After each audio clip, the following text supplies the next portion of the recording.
So the Dallas Wings pull out a 95-87 win over the Las Vegas Aces. And the first thing that pops out is the efficiency from the Dallas Wings. They shot 49% overall and 45% from three. They had four players in double figures.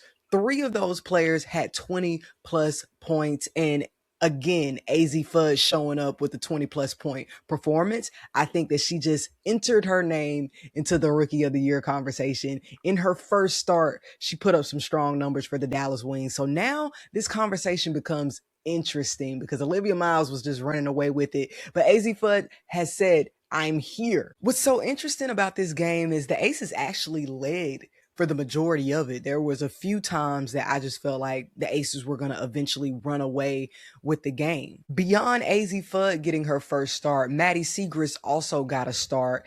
And this is one of those situations where injuries are always unfortunate, but injuries oftentimes forces the team, forces the coach to have to make adjustments that end up benefiting the team. And I think that in this time, he has found his lineup. Lineup with Paige, AZ, Awak, Jess Shepard, and Alicia Clark.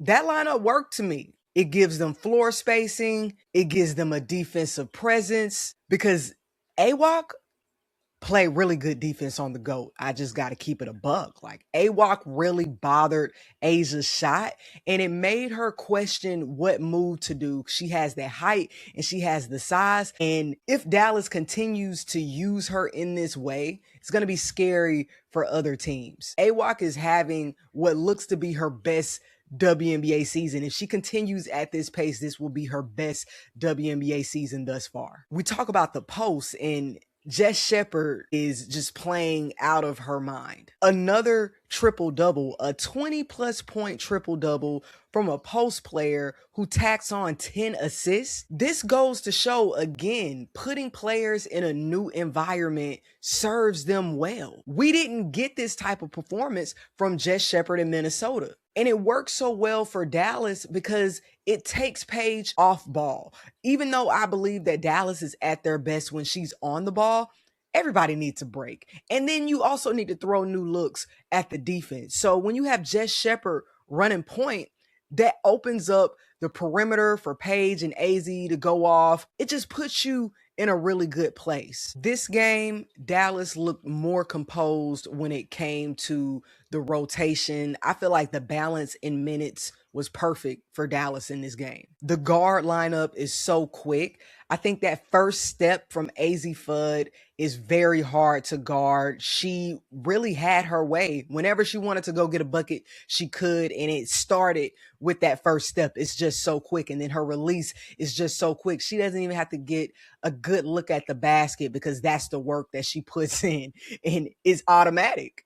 At one point, the Aces led by double digits, and just when I thought that they were going to eventually pull away, Dallas got back into the game with physicality. I think Jess was just perfect in the post. 16 of Jess Shepard's 20 rebounds were defensive rebounds, so that lets you know how active she was defensively in not allowing second chance opportunities for the Aces. And really, this game is a matter of the Aces were good, but Dallas was better. Because it's not like the Aces had a terrible shooting performance. They shot 44% from the floor, 40% from three. The big number is the free throw percentage. They were 58% from the free throw line. And that's also something that Coach Hammond called out, but more so the discrepancy in the free throws. Dallas shot double the free throws than the Aces. And when we talk about this special whistle, again, I'm not seeing it for Asia. I think that this game is more proof that I can add to my tool belt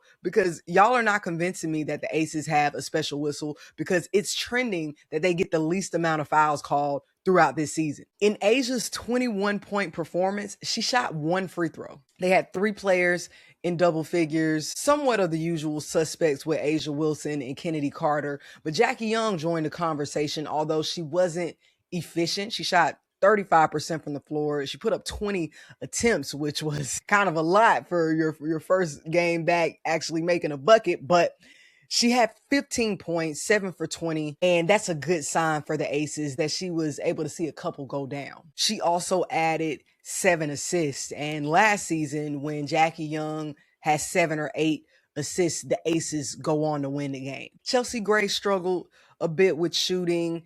Jewell Loyd had a strong performance, and it was really fun to watch Jewell Loyd and Kennedy Carter off the bench go band for band at one point. They were just scoring back to back. So we saw glimpses of the Aces offense looking supreme, but I'm going to always bring it back to balance. I don't think that a lot of shots were taken in rhythm. They have to get out of that individual mindset and move the ball. This is true in basketball in general, but I think that this season is showing us more than ever that teams that move the ball, that can create pace with their ball movement, are the teams that go on to win the game. The Aces have so many offensive threats. Anybody can go get a bucket when they want to, and sometimes that's the issue. It felt like the Aces took more energy to score than what Dallas did. It's like Dallas was just so fluid that buckets looked easier. But offensive side, the Aces also have to figure out defensively what they're gonna do. And this is something that we saw at the beginning of the season with the Aces last year. I think last year was a little more extreme, but some of those same issues. And while Kennedy is a strong offensive player, at times she can slip on defense. And I think a lot of that is fatigue. Like, to me, I don't know if Kennedy Carter has her WNBA lungs or legs ready just yet, because she's looking gassed. So a lot of those back doors, again, that first step for Dallas and their guards was really killing the Aces on those back cut screens. I think in the first half, Kennedy had some strong defensive stops, but as the game progressed, fatigue set in, and then you saw that slippage in those back cuts and how AZ or Page were able to get that first step. But it wasn't just Kennedy. In general, the Aces have to strengthen their defense if they want to win when it matters. And I think that they're absolutely going to figure it out. This is not a team that I'm worried about, but this was a very strong win for the Wings and something that they should be proud of. But what are your thoughts, Hoops Tribe? What do you make of this Aces versus Wings matchup? We saw that the Aces took a loss to the Wings in the preseason as well. Are the Dallas Wings just better than the Aces this season? Let's talk hoops.